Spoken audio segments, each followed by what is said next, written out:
I am Dr. S.P. MAHTO, Department of English, Marwari College, Ranchi. Uh, this is the name of the poem, Night of the Scorpion by Nissim Ezekiel. It is for Sem 2, C3, paper C3. Here we see the poem here. I remember the night my mother was stung by a scorpion. 10 hours of steady rain had driven him to crawl beneath a sack of rice, parting with his poison flash of diabolic tail in the dark room. He risked the rain again. The pigeons came like swarm of flies and buzzed the name of God 100 times to paralyze the evil one with candles and with lanterns throwing giant scorpion shadows on the sun-baked walls. They searched for him, he was not found. They clicked their tongues with every movement that the scorpion made. His poison moved in mother's blood. They said, "May he sit still," they said. "May the sins of your previous birth be burned away tonight," they said. "May your suffering decrease the misfortunes of your next birth," they said. "May the sum of evil, balanced in this unreal world against the sum of good, become diminished by your pain." So we see that this poem is written by Nissim Ezekiel. He was born in 1924 in Bombay. He came from a family of educationists. His father and mother both were principal. His father was a principal in some college and mother in some school. And he inherited this quality from his parents. Nissim Ezekiel also taught in the college plus University of Bombay. Ezekiel was one of the major poets of Indian English literature. He looked at literature in relation to society. Ezekiel stands for simplicity, coherence, lucidity, harmony in art and literature.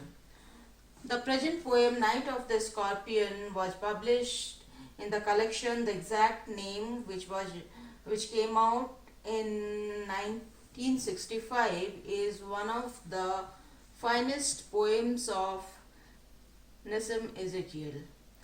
The poet has attributed the poem a dramatic intensity, beautiful imagery, along with the warmth of human love and affection. The poem is a narrative.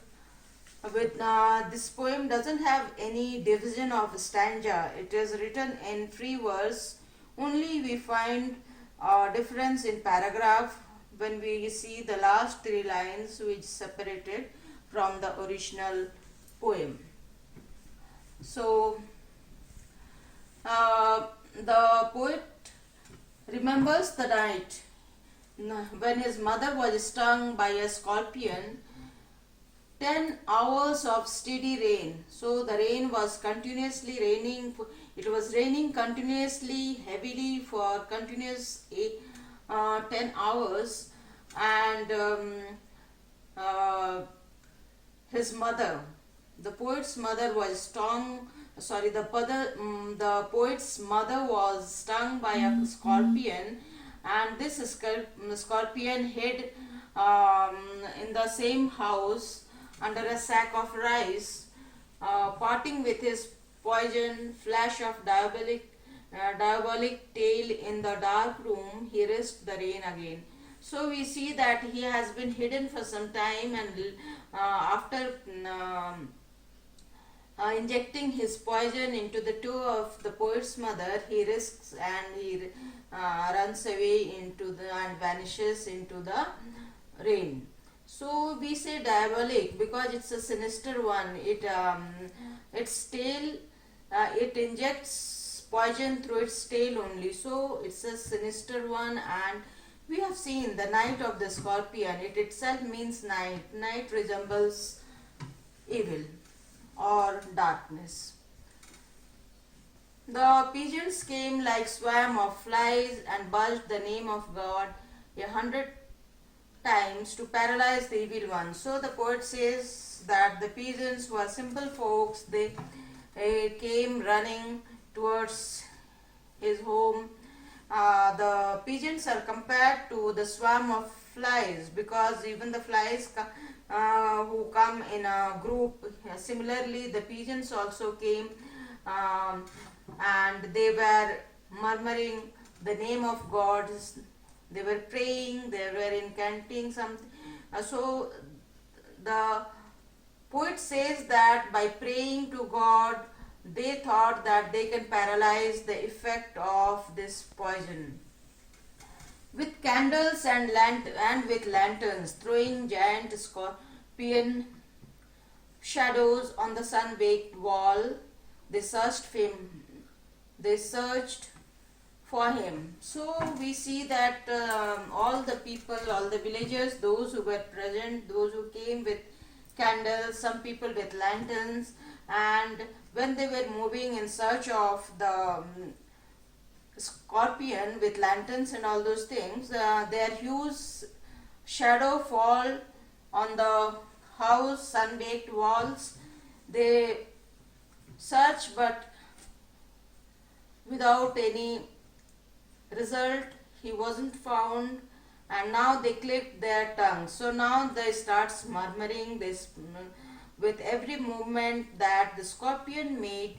His poison moved in mother's blood, they said. So they had their own opinion. They believed that as per the movement of the scorpion, the poison also keeps on moving into the blood of the mother. So they were praying like, may he sit still, they said.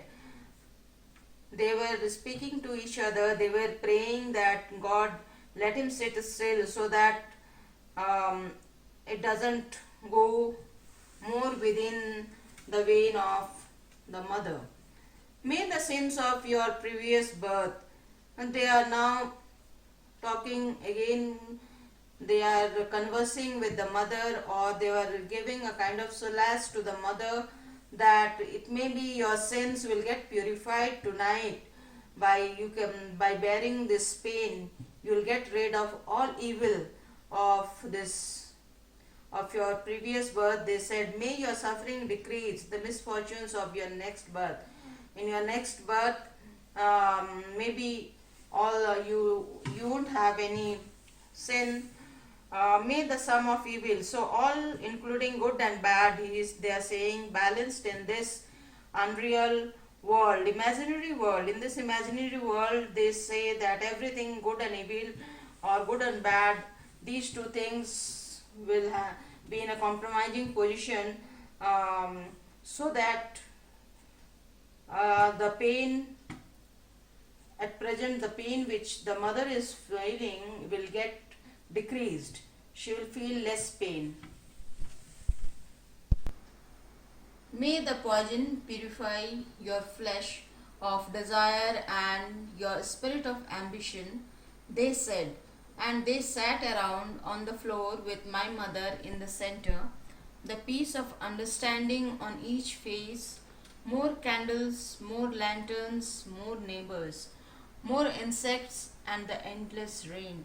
My mother twisted through and through, groaning on a mat. My father, sceptic, rationalist, trying every curse and blessing, powder, mixture, herb, and hybrid. He even poured a little paraffin upon the bitten toe and put a match on it. I watched the flame feeding on my mother. I watched the holy man perform his rites to tame the holy poison with an incantation. For 20 hours it lost its sting. My mother only said, thank God the scorpion picked on me and spared my children. So we see that the peasants were saying that may the poison purify your flesh of desire and your spirit of ambition.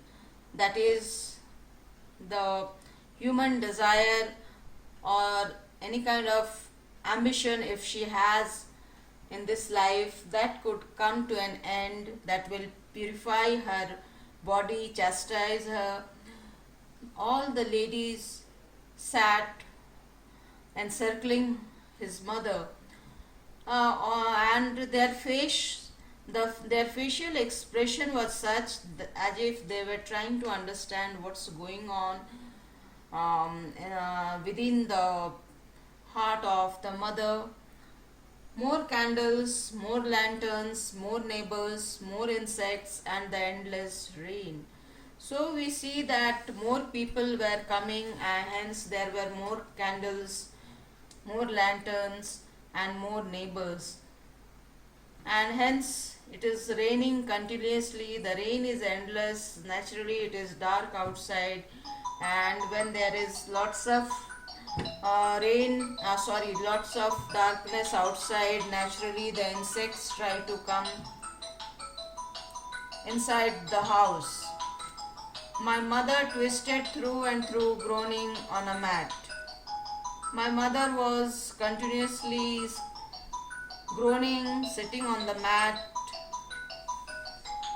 My father, skeptic, rationalist, trying every curse and blessing, powder, mixture, herb, and hybrid. So we see his father quite in contrast when compared to the ladies or neighbors or the people of the village. He is a scientific man, like he doesn't believe in, he's a rationalist person, we can say. He's an unbeliever, he's not orthodox. He has used every kind of powder, mixture, herbs, so that his wife could get a relief from the pain. He even poured a little paraffin oil on it and burnt it, if the poison could burn in that way. I watched the flame feeding on my mother. Here we find the poet just standing in front of his mother without passing any of his opinions, but watching what his father is doing.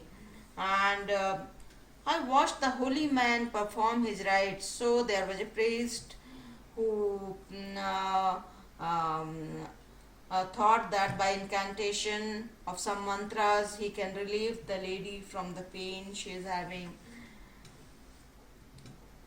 But without any effect of all those things, the sting was there for a continuous 20 hours, and his mother has to bear that. Then again we find there are these three lines which are separated from the main poem. They are just different. Apart from these long poem, there is only three division here. The three lines making a single paragraph, another paragraph we can say. My mother only said, "Thank God the scorpion picked on me and spared my children." So we see that in the whole poem, the poet tries to say that all the people, all the villagers, all the peasants, their main focus was to get rid of this unbearable pain, sting of the scorpion, how she could come out of this incident. But his mother was always thinking a different thing. She was trying to bear all the pain within herself. Here she says, thank God, she's thanking God that the scorpion spared her children. It didn't bite any of her children. Rather, it was she who took upon her. Otherwise, if it would have bit any one of her children, she just can't imagine how that boy or girl would have been able to bear that pain. So we see Nissim Ezekiel has depicted a single incident, a simple thing, but the way he has dealt, the treatment he gives to this simple poem is quite unique. There is a lot of imagery here.